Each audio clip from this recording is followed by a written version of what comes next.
Section 50C of the Income Tax Act 1961 mandates the consideration of stamp duty valuation of a property for the purpose of capital gain assessment on sale of land or building. The stamp duty is a subject of state. There are various factors based on which such valuation is determined by each of the states.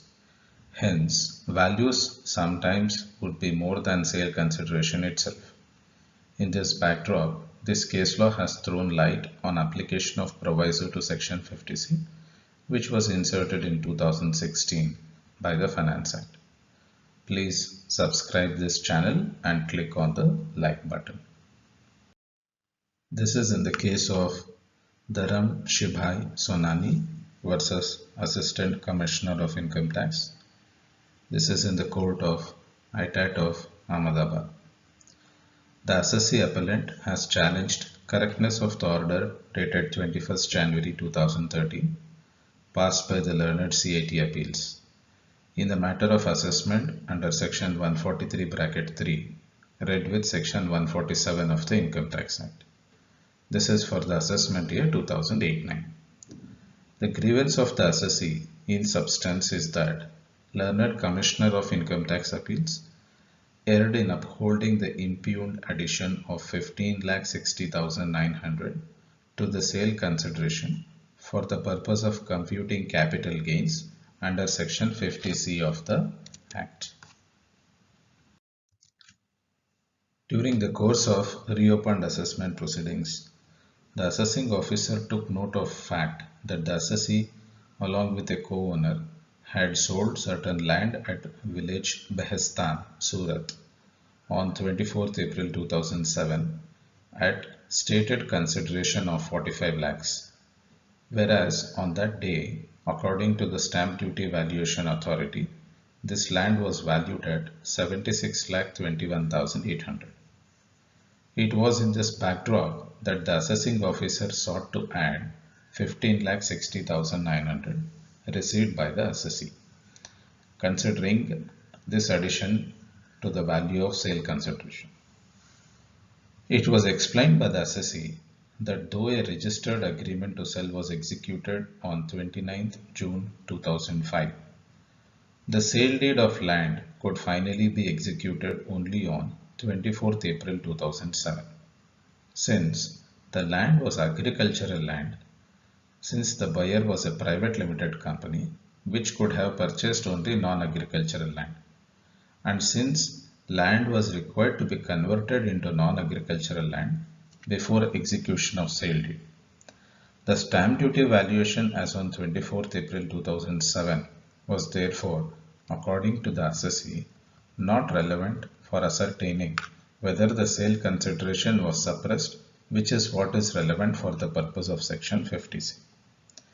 This explanation was, however, rejected. What, according to the assessing officer, was relevant was the date on which sale deed is executed.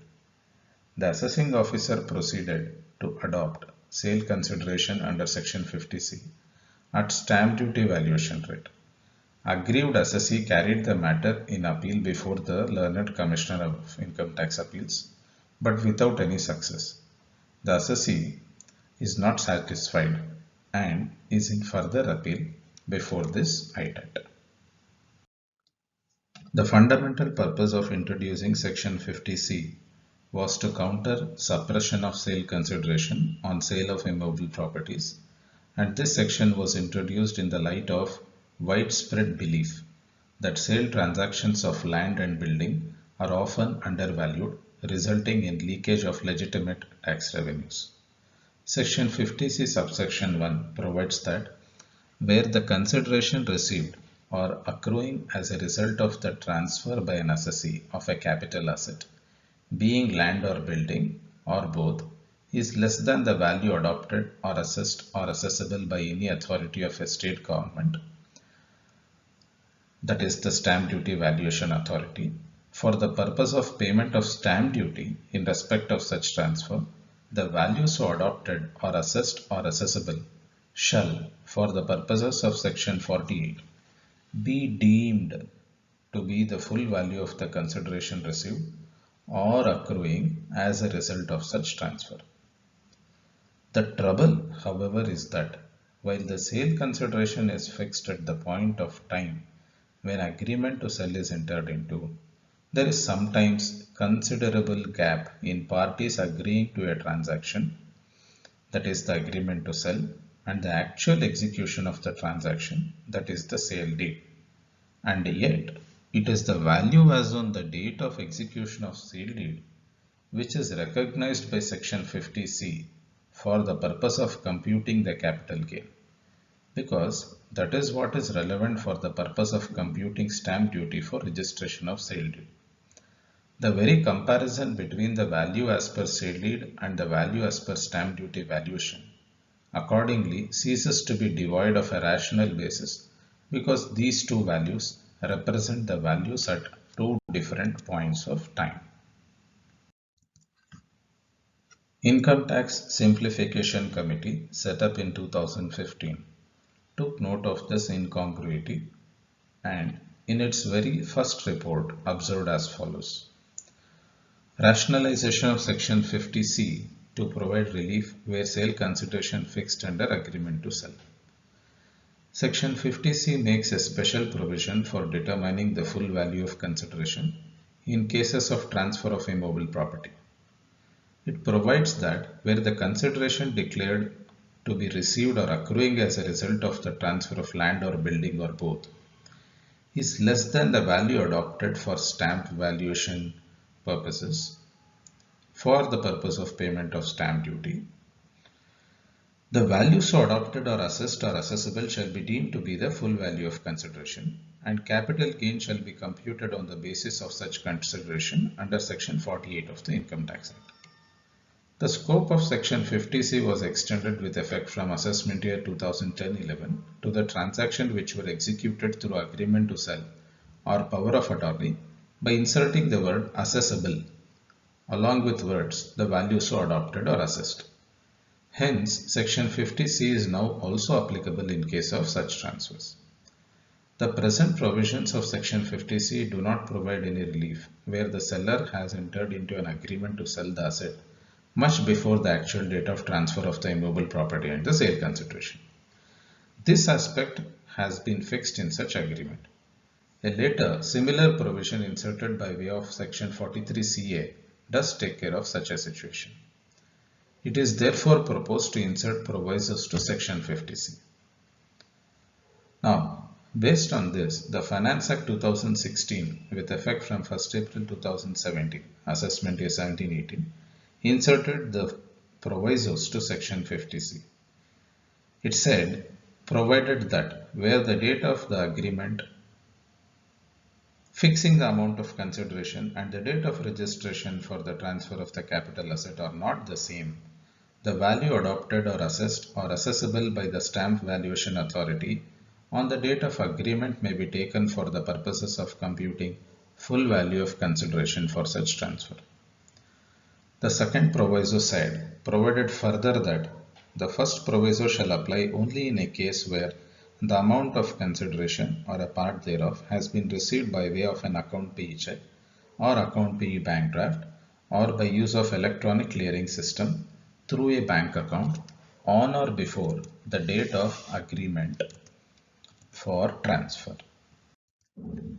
Memorandum explaining the provisions of Finance Bill 2016 said rationalization of section 50C in case of sale consideration is fixed by under agreement executed prior to the date of registration of immovable property.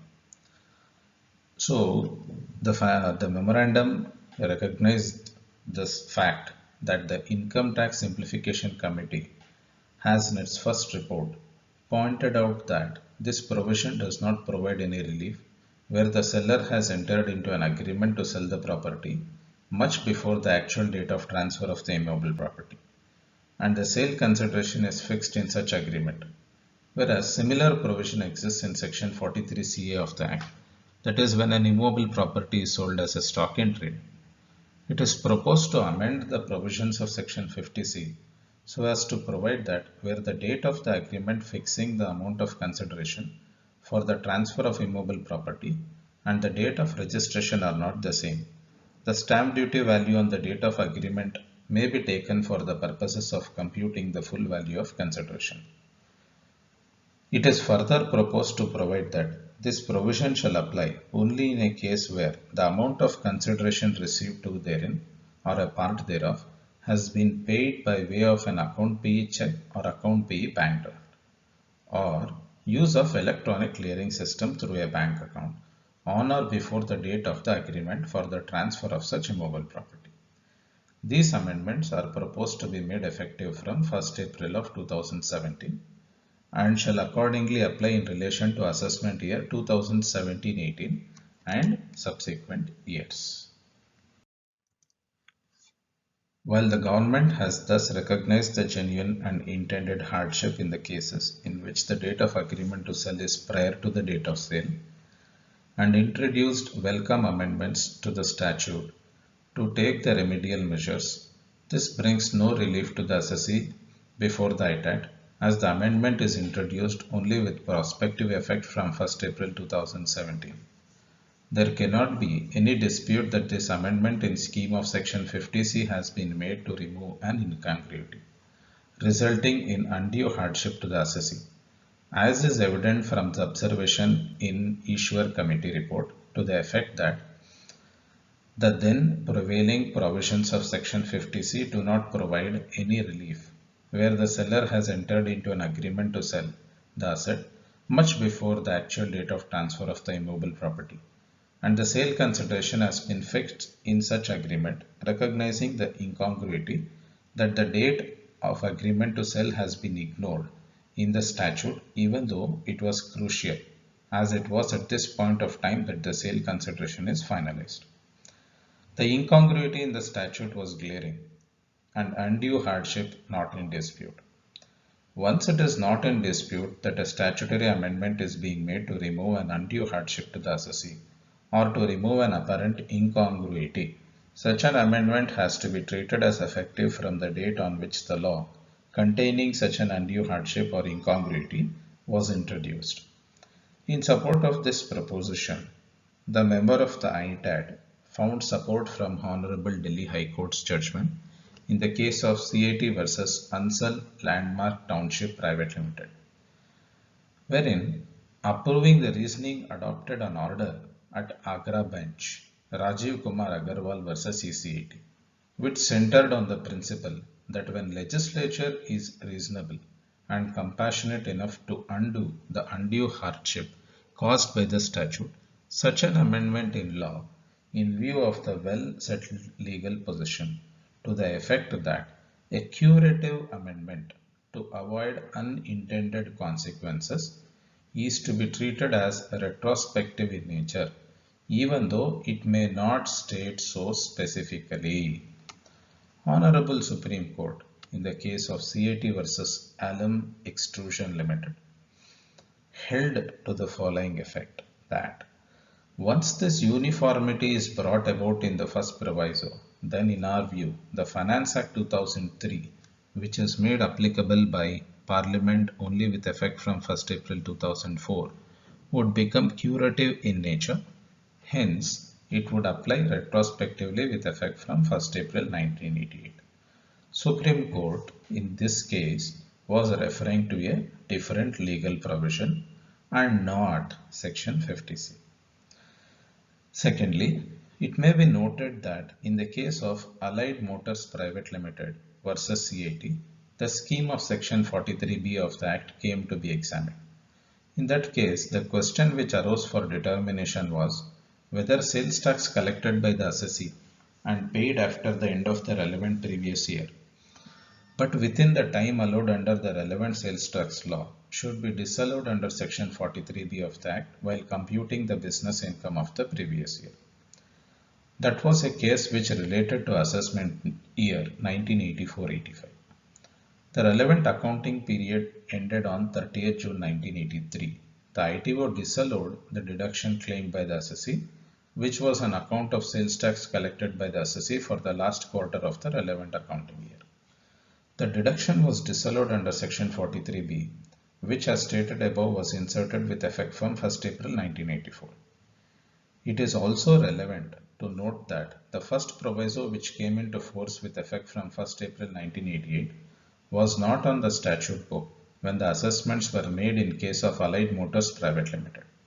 However, the assessee contended that even though the first proviso came to be inserted with effect from 1st April 1988, it was entitled to the benefit of that proviso because it operated retrospectively from 1st April 1984 when Section 43B stood inserted.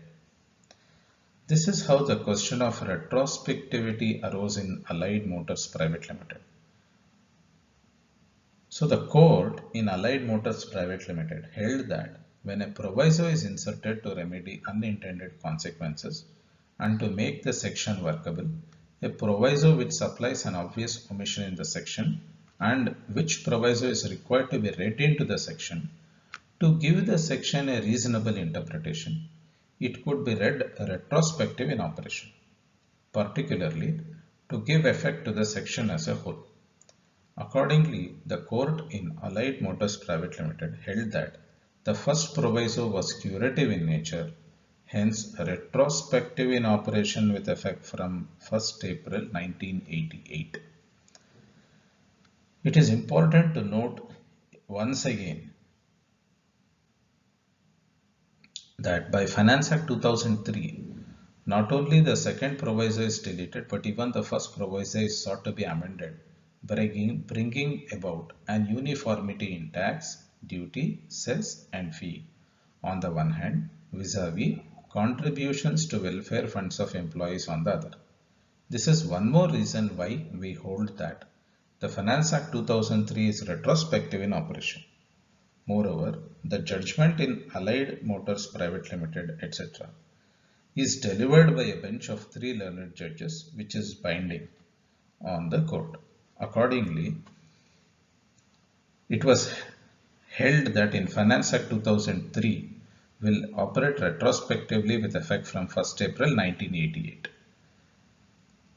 Lastly, the court pointed out that the hardship and the invidious discrimination which would be caused by the assessee if the contention of the department is to be accepted that Finance Act 2003 to the above extent operated prospectively. So this case of 2003 was in relation to CIT versus Ansel Landmark Township Private Limited. This was being handled by Honorable Delhi High Court. So when Delhi High Court was giving this judgment, all these discussions had been considered. Then when it comes to the discussion that we had now on the Finance Act 2003, this was in relation to CIT versus Alam Extrusion Limited. So in CIT versus Alam Extrusion Limited, Allied Motors Private Limited case was discussed. So this is for the purpose of clarity that I am repeating for the audience here. And then the court said, take an example in the present case. The respondents have deposited the contributions with the recognized Provident Fund contribution after 31st March, but before filing of the returns under the IT Act. And the date of payment falls after the due date under the Employees Provident Fund Act. They will be denied deduction for all times. In view of the second proviso which stood on the statute book at the relevant time, each of such assessees would not be entitled to deduction under Section 43B of the Act for all times. They would lose the benefit of deduction even in the year of account in which they pay the contributions to the welfare funds, whereas a defaulter who fails to pay the contribution to the welfare fund right up to 1st April 2004 and who pays the contribution after 1st April 2004 would get the benefit of deduction under Section 43B of the Act. In the view of the court, therefore, Finance Act 2003, to the extent indicated above, should be read as retrospective. It would therefore operate from Section 43B from 1st April 1988, When the first proviso was introduced, it is true that the Parliament has explicitly stated that Finance Act 2003 will operate with effect from 1st April 2004.